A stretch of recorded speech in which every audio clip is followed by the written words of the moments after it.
All right, knee over toe split squat. Showing you some scaled and some progressible options here.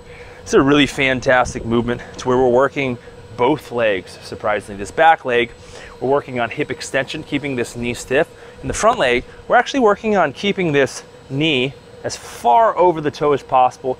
The heel might lift, but honestly, that's the intention of this movement, contrary to popular belief. So, if you notice, how we scale this movement is we elevate the front leg. If we elevate the front leg, it's going to allow us to get into better ranges of motion if we're limited from the ground.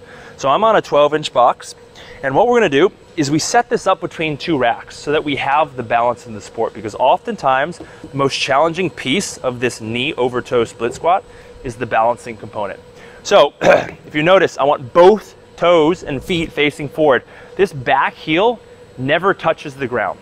Okay, and this front heel stays onto the ground or the box as much as we can, but at the very end of the movement, we might have the heel elevate a little bit just to get some excessive range of motion or some extra range of motion.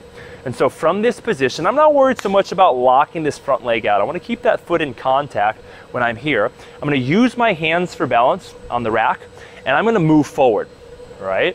And if you notice, I want that knee to exceed the level of my toe as best as I can. If you notice, my heel is slightly elevated, but now I pretty much have hamstring to calf and my hips are almost touching my heel.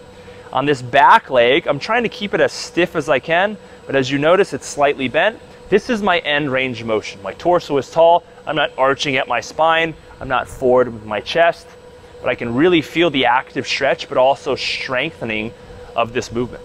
And then I'm back, okay? How do I make this movement more challenging? I take support away. Maybe I take one hand away. And I'm really only using this rig as I need it.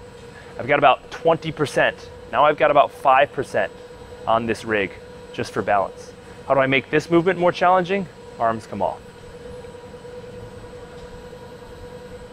Okay. As far as I can forward, keeping the torso tall, trying to bring my hamstring to my calf.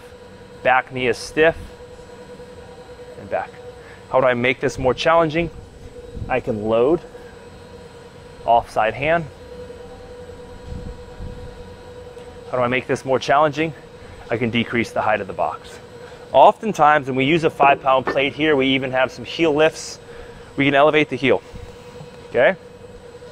Which can be really, really helpful to keep the heel down. All right, it's maybe more of a comfortable feel. Sometimes I like to remove that and really utilize the strength of your soleus muscle, which is the part of your calf muscle,